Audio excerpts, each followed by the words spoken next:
आप देख रहे हैं हिंद केसरी न्यूज़ चैनल। और जैसा कि आपको मेरे पीछे लगे इस बोर्ड से जाहिर हो रहा होगा कि यहाँ से एक लंबा यहाँ पे प्रोटेस्ट चल रहा है और हम रिपोर्ट कर रहे हैं सापला से। दादा छोटू राम स्मारक स्थल सापला, गड्डी सापला जिसको हम पुराने लोग जानते हैं। और मेरे साथ इस समय वो यहाँ पे सज्जन मौजूद हैं, एकमात्र वंशज दादा छोटू राम के परिवार से चौधरी रणबीर सिंह होलान, जींद से प्रोफेसर रेडू, और मेरे लेफ़्ट साइड में ये एडवोकेट राम प्रकाश जी, प्रहलाद सिंह और मांगे राम जी। लगातार जो यहाँ पे एक धरना के साथ एक मांग आज हरियाणा सरकार से यहाँ से उठने जा रही है। इन होलानों के यहाँ पे लगभग 5 गांव यहाँ पड़ते हैं और मूल स्थान यहाँ पे जिसको छोटू राम नगर भी संशोधित किया गया नाम गड्डी सापला के नाम से जानते हैं। यहाँ से एक कमेटी लोकल 4-5 गांव के आदमियों ने रूप सिंह चेयरमैन की अध्यक्षता में एक रजिस्टर्ड संस्था यहाँ बनाई गई है। और अब इस संस्था का संचालन किसी बीजेपी सांसद या किसी देवते या किसी रिश्तेदार के माध्यम से ना होके यहाँ के स्थानीय नागरिकों ने एक जिम्मा और जिम्मेदारी उठाई है कि इस रजिस्टर्ड संस्था के माध्यम से आर्कियोलॉजिकल विभाग को, जो गड्डी में उनकी जो कोठी है जहाँ उनका जन्म स्थान है, वहाँ से लेकर यहाँ तक का ये जो अपना इसके सामने एक यहाँ पे नेशनल हाईवे गुजरता है दिल्ली से रोहतक, इसके उस तरफ भी 2 एकड़ ज़मीन इस संस्था की है। और गांव ने जिस पर्पज़ से ये संस्था दी थी कि कोई भी आंदोलन 3-4 स्टेटों में हो तो किसानों के एक शक्ति के अंदर विचार विमर्श के लिए ये स्थान हमेशा काम आता रहे। लेकिन ये खाली एक संस्था के कब्जे में बन के रह गया, यहाँ ताले लगे रहते हैं और इसकी कोई देख रेख या जो इसके ऑब्जेक्टिव समझ के गांव ने मुफ्त में ज़मीन दी थी उसका इसको कोई लाभ नहीं मिल रहा। तो अब ये संस्था रजिस्टर्ड हो चुकी है। तो हम सीधा जानना चाहेंगे होलान साहब से। होलान साहब नमस्कार। नमस्कार जी। ये कितने आदमी आपकी संस्था में जिन्होंने रजिस्टर्ड कराई? ये जो रजिस्टर्ड कराई है हमारी 45 आदमी संस्था है जिसके अध्यक्ष रूप सिंह है जी, कमेटी के जी, और 4 गांव के जो इसमें 45 आदमी पूरे जी, उनमें एक मैं रणबीर सिंह हूँ जी, इसमें अपने जो है ये अपने रमेश है और अपने सज्जन कुमार हैं और अशोक कुमार एडवोकेट वकील सापला से हैं। नए बात से जो है अशोक कुमार और सापला से अजय कुमार है। और इसमें कुल मिलाकर 45 आदमी हैं जो कि ये रजिस्टर्ड हो चुकी है। और जो छोटू राम की संस्था में यहाँ पर जो है सामाजिक काम और इसको जो है उसे राजनीतिक कब्जे से हटवाने के लिए गांव की कमेटी बनेगी जो सामाजिक तौर पर इसकी पूरी देख रेख करेगी। और यहाँ पर कुछ और जो है अच्छे बच्चों जैसे गरीब बच्चे उनके लिए लाइब्रेरी वगैरह या कोई ऐसी संस्था है और अच्छे काम कराने के लिए कमेटी तैयार हुई है। जो दादा छोटू राम के नाम से जो उनका लिटरेचर है, उनके जीवन से जुड़ा हुआ जो साहित्य है या उनके नाम पे जो PhD स्कॉलरशिप जो लोग कर रहे हैं उनके लिए कोई स्टडी मटेरियल नहीं है, कोई विजुअल डिस्प्ले का भी यहाँ पर उनकी जीवनी से जुड़े हुए कोई कार्य को समीक्षा के लिए भी कोई ऐसा यहाँ ट्रांसमिशन नहीं है।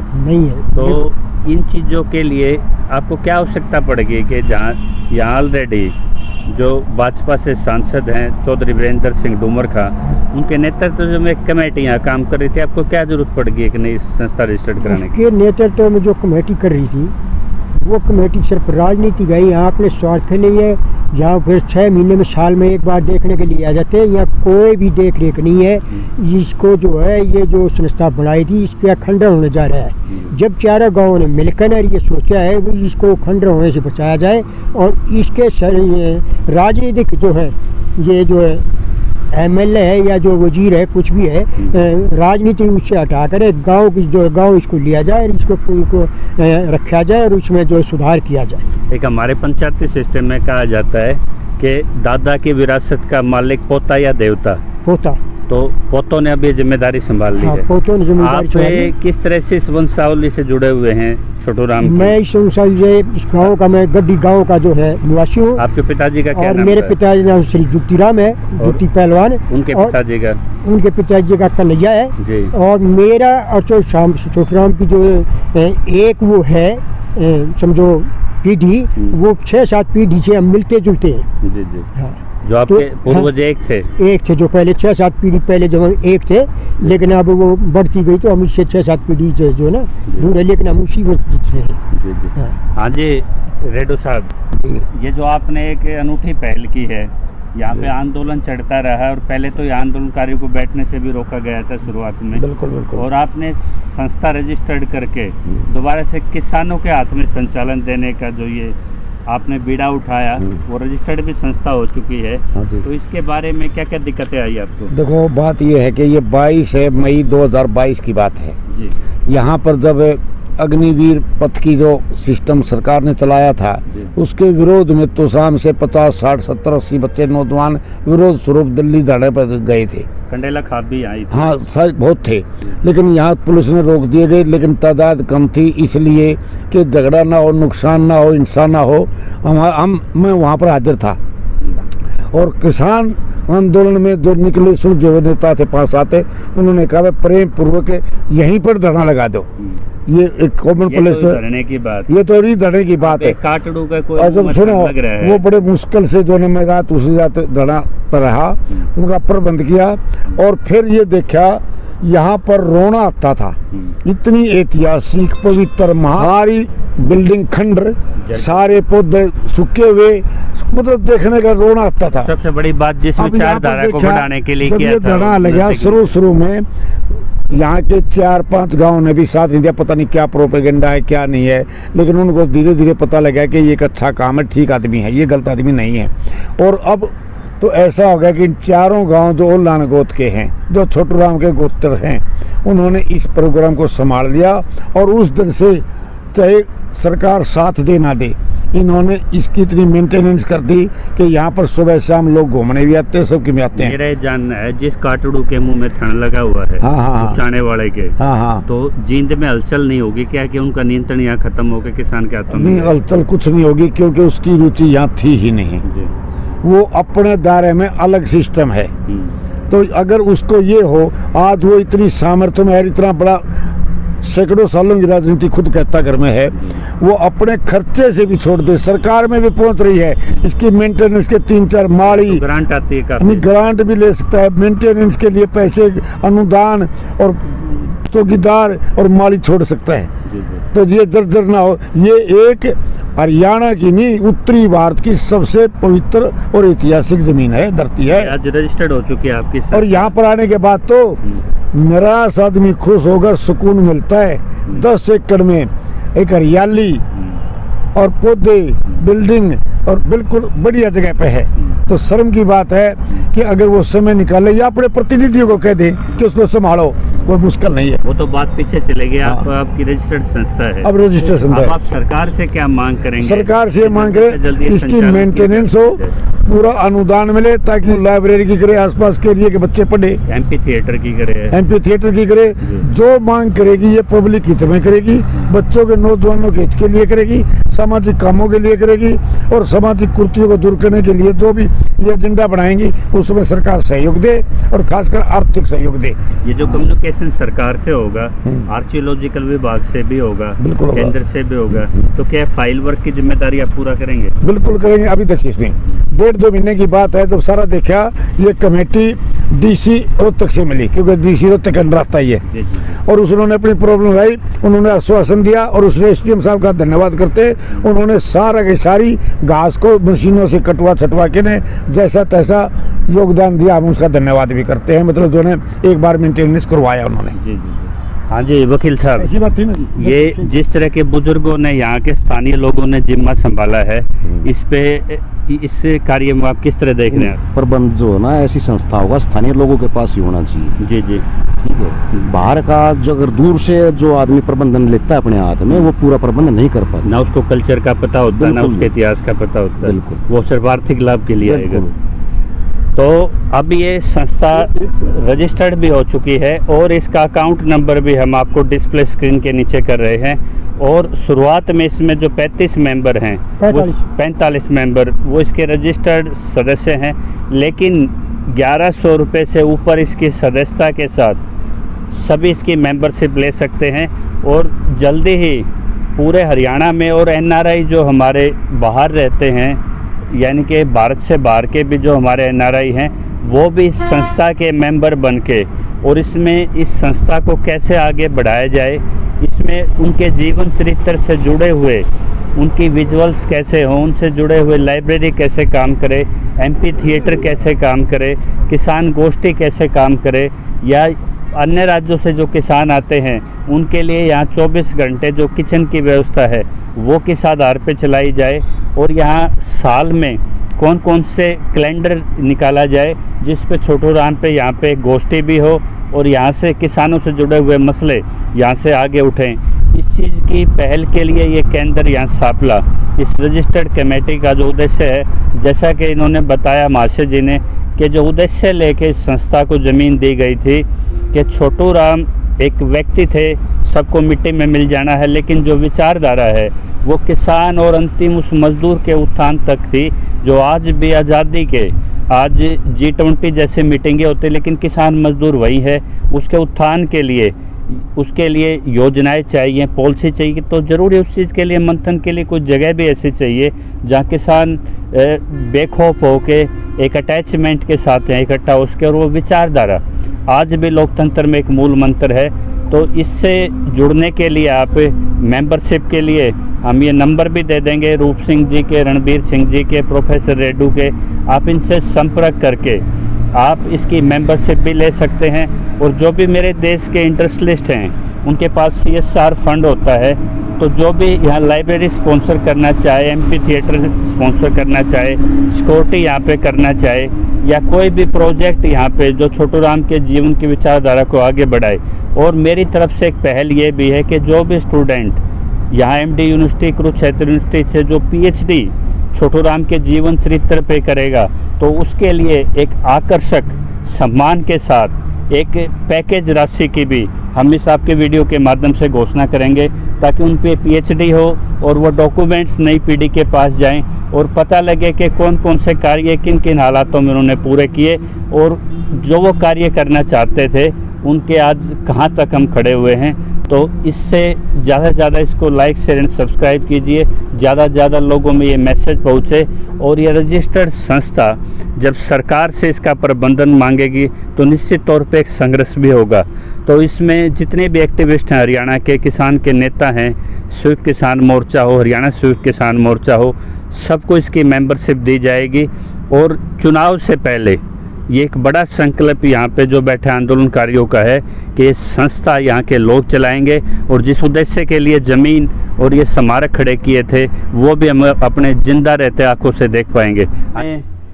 रूप सिंह ओलान है। हाँ जी ओलान साहब, आप बतौर चेयरमैन हैं जो रजिस्टर्ड हुई है 4 ओलानों के गाँव की समिति, जो छोटूराम स्मारक को देखेगी, और जहाँ हम खड़े हैं इनके पीछे देखेंगे वो पुरातत्व विभाग को ये सौंपने जा रहे हैं। ये वो स्थान है जहाँ छोटूराम का जन्म स्थान था और उनका मकान था, और जिस जगह हम खड़े ये उनकी जन्म स्थली थी। तो क्या कहना चाहेंगे आप अपने रजिस्टर्ड संस्था के माध्यम से?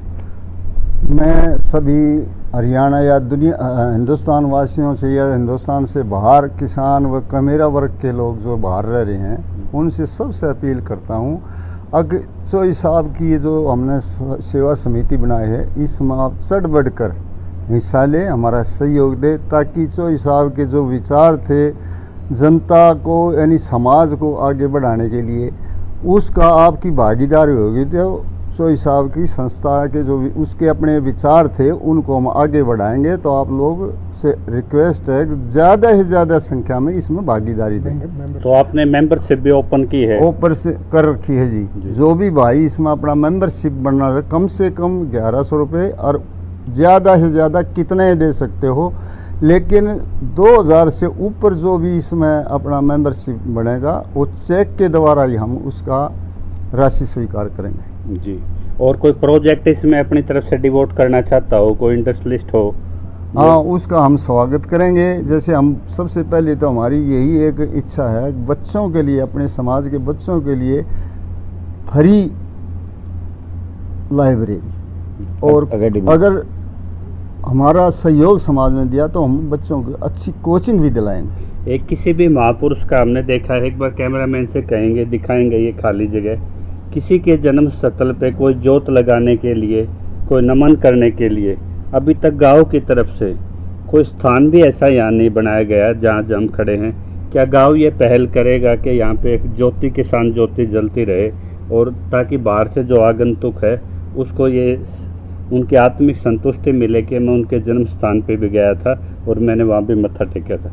तो हम पूरे गांव इकट्ठा करके उससे सहयोग मांगेंगे और इस परिवार से ही सहयोग मांगेंगे कि ये ज़मीन चौधरी साहब के लिए हमारे को दे, ताकि इतना के मतलब यहाँ पे है ना, जैसे राजघाट पे ज्योति जलती है, इस तरह थोड़ा सा स्थान उनके लिए सुरक्षित, थोड़ा सुरक्षित स्थान दें ताकि यहाँ पर किसान मजदूर मसीहा की ज्योति जलती रहे हमेशा। जी।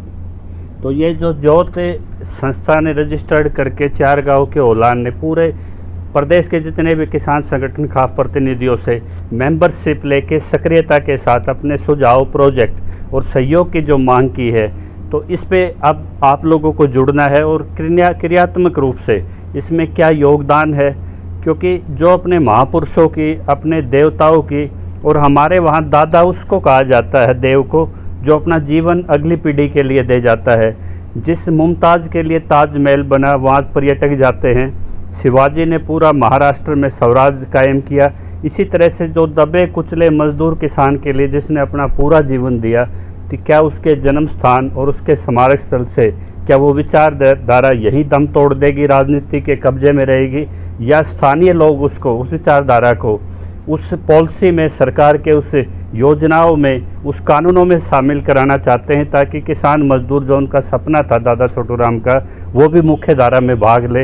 ये तभी संपन्न होगा जब आप लोग इसमें भागीदारी देंगे। तो ये 45 आदमी हैं और इनसे बाहर भी हैं जो पदों के लालच में नहीं हैं, और कई आदमी तो इतने डेडिकेट और समर्पित हैं, घर से सामर्थ्य होते हुए, घर की जिम्मेवारियों को छोड़ के ने यहाँ से इसकी भावना में बह के नहीं, इस महापुरुष की में, जैसे बलवान सिंह है, डॉक्टर हैं, पढ़े लिखे हैं, अच्छे घर से हैं, ये पूरे पूर्ण 24 घंटे और 12 मास यहाँ पर समर्पित है, जिसकी देखभाल कर रहे हैं। और ये ओल नानगोद के रणबीर सिंह है, चेयरमैन रूपचंद जी हैं। जब हम यहाँ पर 2 फंक्शन विशेष मनाते हैं, एक तो छोटू राम की जयंती, और एक जैसे 1 साल हो गया था धरने को 22 मई को मनाया गया था सारा, हाँ राज्यपाल भी सत्यपाल मलिक जी आए थे, और सारे हरियाणा की खाप बुलाई गई थी और आई थी, सारी की सारी खापों के प्रधान या प्रतिनिधि आए थे। तो इसी प्रकार से जब अगला जो प्रोग्राम होगा, जो भी जितना योगदान देगा, चाहे तन से दे, चाहे मन से, चाहे धन से दे, उसको पूर्ण रूप से सम्मानित किया जाएगा और उसको स्वर्ण अक्षरों में सदा सदा के लिए यादगार के तौर पर भी रखा जाएगा कि इसने कितना योगदान दिया है, उसका व्यर्थ योगदान नहीं जाएगा, ऐसा मेरा कहना है। हाँ जी, अंतिम मैं आपसे एक प्रश्न करना चाहूँगा। जो पुरानी मैनेजमेंट कमेटी में जो खामियाँ थी, निस्वार्थ सेवा करने वाले नहीं थे या अपना स्वार्थ देखते थे, तो क्या गारंटी देंगे आप उनको जो मेंबरशिप यहाँ पे लें, जो यहाँ पे इन्वेस्ट करें, अपनी योजनाएं जिनके जीवन से जुड़ी हुई लागू करें, तो उनके साथ धोखा ना हो या कोई स्वार्थ किसी 45 मेंबर का आगे ना आए, तो उसके लिए क्या एश्योरेंस आप देंगे अपने समाज को? क्योंकि आयु के उस पड़ाव पे हो आप कि ज़िंदगी में कुछ बड़ा काम करके जाना चाहते हो, तो वो क्या आप डेडिकेशन देंगे उस चीज़ का? हमारा पहला उद्देश्य यही है, जो कमेटी हमने ली है वो बिल्कुल निष्पक्ष भावना से सामाजिक तौर पर ईमानदारी से काम करेगी, और आगे भी हमेशा चाहे जो भी इसका मेंबरशिप होगा, अब वो कम से कम ईमानदारी से और लगन से और उत्साह के साथ इस कार्य में है, और ज़्यादा से ज़्यादा हमारी यही कोशिश रहेगी कि इसकी जितनी भी पुराना इतिहास या जीवनी है उसको ऊपर हम पूरा का पूरा काम करेंगे। तो इससे मैं इनवाइट करता हूँ आईटी सेक्टर से जुड़े हुए इस समाज से उन युवा उद्यमियों को भी, इसकी हम जल्दी ही एक ऑनलाइन पोर्टल भी आप सभी के लोगों के बीच में शेयर करेंगे नेक्स्ट वीडियो में, और आप विदेश से जुड़ के हुए या अन्य राज्यों से भी जुड़ के इस संस्था में अपना योगदान ही नहीं, इस संस्था को आगे कैसे हम एक्टिव कर सकते हैं, और जो विचार तंत्र था उनका, जो उन्होंने अपने जीवन काल में 17-18 कानून बनाए, लैंड रिफॉर्म्स कराए, आपको ज़मीनों के मालिक बनाए, और आज कॉरिडोरों के कल्चर के माध्यम से आज आप भूमिहीन होते जा रहे हैं, तो उसमें क्या रिसर्च हो उस पर, तो उसके लिए भी इस तरह की ऑनलाइन वेबसाइट की आवश्यकता होगी। तो ये खुला निमंत्रण मंच है, इन बुजुर्गों ने अपना जीवन जी लिया, अंतिम समय में एक ऐसे महापुरुष जिस क्षेत्र से जन्मे हो, ये उस कड़ी को आगे बढ़ाना चाहते हैं और उसमें अपने जीवन का योगदान देना चाहते हैं। तो इससे जुड़े हुए जो भी आपके सुझाव हो, आपके मन में वो बात रखिए। ज़्यादा से ज़्यादा लाइक शेयर एंड सब्सक्राइब कीजिए। जय किसान।